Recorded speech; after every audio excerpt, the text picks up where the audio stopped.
what are your least favorite sneakers of all time? Pandas all day. Why? Everybody wears them, and then no offense, but all girls just mess it up bad. Probably the pandas. The pandas. Panda dunks. Do y'all even like sneakers anymore? Let's be honest. Let's be critical for a second, because your behaviors lately show that you guys don't even love the process of collecting sneakers. Most of y'all are only doing it out of obligation and necessity. For some reason, sneakerheads have a terrible sense of greed. We want to keep consuming and consuming until our bellies burst. And at this point in the game, you have very little love and appreciation for sneakers. And honestly, most of y'all are sheep. You're NPCs who just follow the trends. Everybody in sneakers points to resellers being the people that killed off the culture. And while they did play a big part in changing the landscape of sneakers, it was you who ruined sneakers. Yes, you who's watching this video. I guarantee you there's like an 80% chance that you follow in certain practices that made sneakers boring, predictable, and bland for the average consumer. Now, most of us nowadays, we only want to get the things that are hot, popular, and trending. Jordan 4s, Off-White, Supremes, the new shock value sneaker. Oh my God, I gotta get it, because guess what?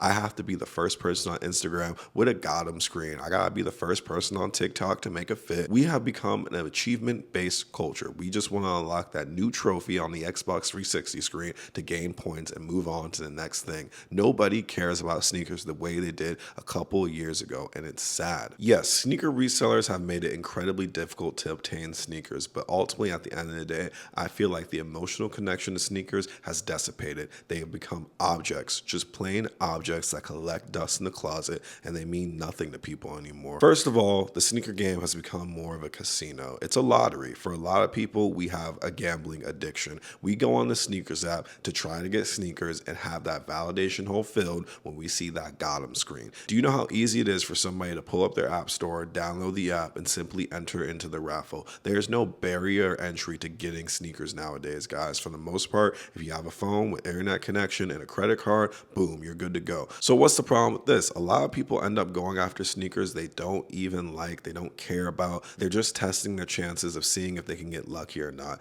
Look, a lot of people end up going after sneakers just on the idea of like, well, if I don't get it, I can just resell it and make a little bit of my money back. If not, I can at least recoup what I spent to get this sneaker. There's a problem with that. Back in the day, you would have to actually make a physical investment into getting a sneaker. You'd have to waste your time. You'd have to take your physical presence, gas, money, etc. Resources were invested into getting to the sneaker store, standing in line, and getting a sneaker. It was actually a process. It took effort. It weeded out the people who were just there to collect a check. This was also good for the culture because the people that actually won the sneaker had a much higher chance of getting the sneaker because you were competing with people you could see with your own two eyes. And also when you did this, you only had one entry. Nowadays, guess what? I can get multiple credit cards, get a sneaker. I can get robots, get a sneaker. I can ask my girlfriend, cousin, baby mama, sister, I don't know. I can ask anybody to just go on the app, download it, and get me the sneakers too.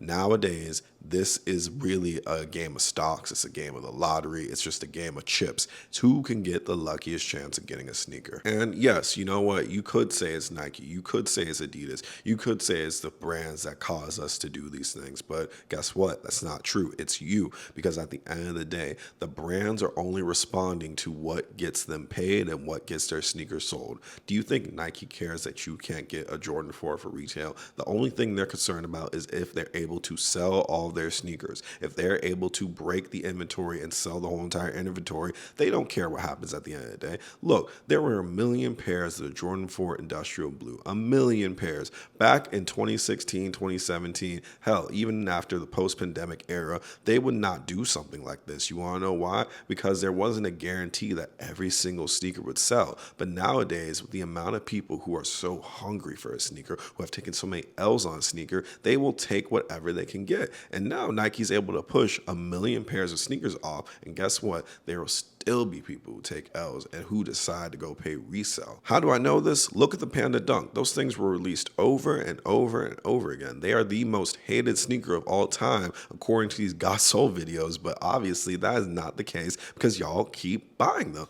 Every time they're released, y'all keep buying them. Now, they are a versatile sneaker. They're good, but guess what? They have an image. They have a presence in the culture that, hey, you can wear these and at least it's going to go with every outfit. Y'all hate the sneaker so much, so you say, but your behaviors reflect something completely different than what the words out of your mouth say. Now, here's something simple that you could do. Support other brands. Try New Balance, try Asics, try something up and coming. We don't always have to go straight to the new Nike releases. Like, that's always something that we do. We praise a singular brand most of the time. It's Nike, Jordan, used to be Nike and Yeezys. I will praise the culture in the sense that we have stepped away from the bipartisan brand support, but honestly, we need to keep trickling it down. Like, other new up and coming brands need to be supported too, or else we're going to be stuck in this endless loop of like Nike running the game. You know what I'm saying? It's not bad to wear Nikes. It's not bad to love Jordans, but when you're upset with a practice, when you're upset with how the culture is running,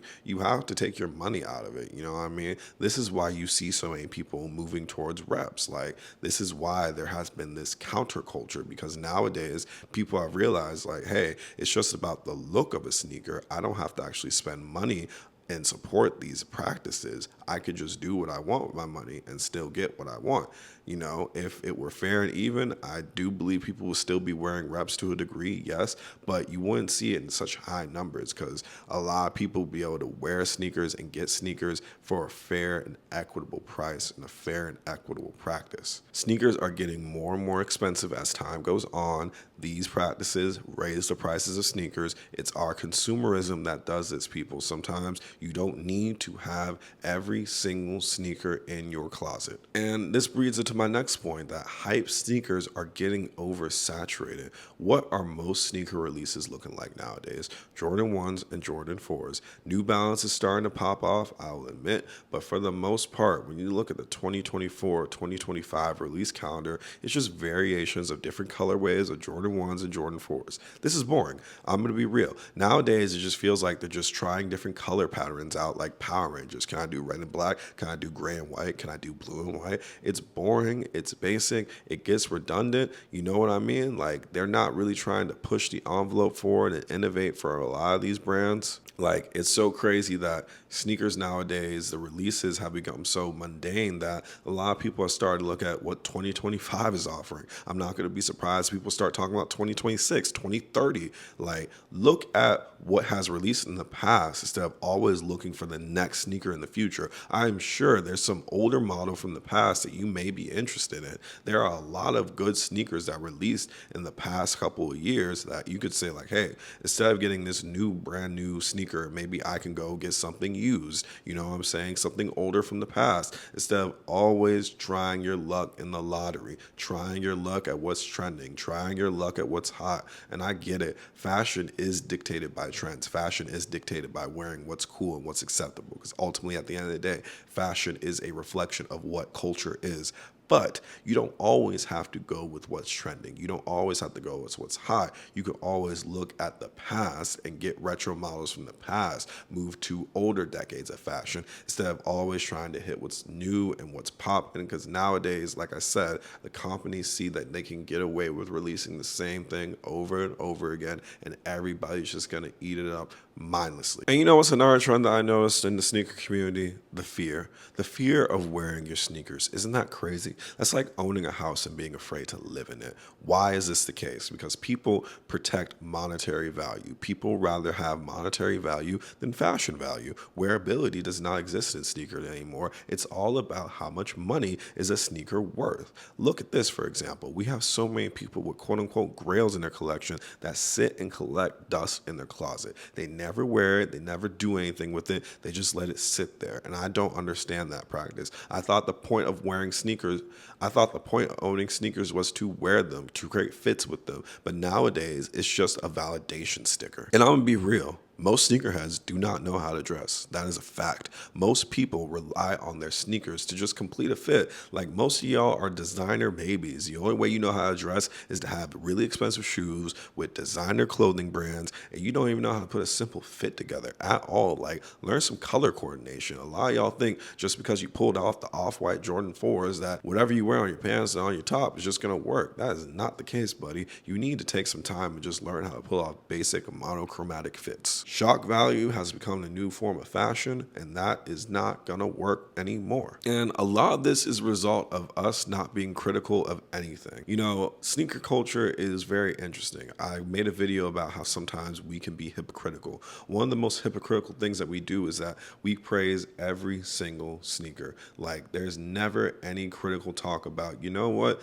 this sneaker just isn't it for XYZ reasons. We always praise sneakers, and that causes us to have this idea of like everything is worth the money and everything is worth buying, and you got to keep owning something. You got to keep having more and more and more. We never really look at like, you know what, let's be critical. What is the most practical sneaker to own right now? What is the best sneaker to have? What are the 5 best sneakers that you could just keep in your closet and keep in your rotation and just make it work? And we also don't address the glaring problems in the community, guys. Like I said, we are the biggest problem. We never look in the mirror and just say, you know what we're doing isn't really working for us right now, because ultimately most people just care about getting the sneaker. Most people just care about being cool, fitting in with the trends. Not too many people care about, okay, what is the long-term goal of all of this? Like, honestly, with this page, I'm not just a sneaker person, I'm a fashion person. You know what I'm saying? I like to think of myself as a person of culture. I don't really look at like, okay, I'm here to collect every single sneaker like I'm trying to collect Pokemon. And even with Pokemon, there was a purpose to fulfill the Pokédex. But some of y'all just be getting sneakers just to say you got some sneakers. Like, some of y'all would just buy cheap sneakers just to add to your collection and never wear them. It's very confusing. And a lot of this is because of the fact that we use the past to protect the present. Nostalgia is a terrible drug. Nike and other sneaker brands abuse that because they know if they release a sneaker from the 90s over again, your nostalgia strings will be pulled and you will justify the purchase of that sneaker based off your childhood memories. But at this point, I need to be real with y'all. Sometimes you need to make a decision on something other than nostalgia. It's a feel-good thing for a sec. Nostalgia is like a warm feeling in your tummy, but guess what? That warm feeling will eventually dissipate, guys. You have to think like, okay, why am I buying the sneaker? Is it just to put a smile on my face, or is it to improve my wardrobe, improve my fashion? But the truth is, this probably won't change. Just being realistic. There are very few people who actually reflect on their practices. There are very few people in the game who actually really care about like, hey, fashion, wearability. Because nowadays, sneaker resale is the new stock market. And you know what? That's cool. Keep treating it like stocks. But when the market crashes, don't look back and say, I didn't tell you so.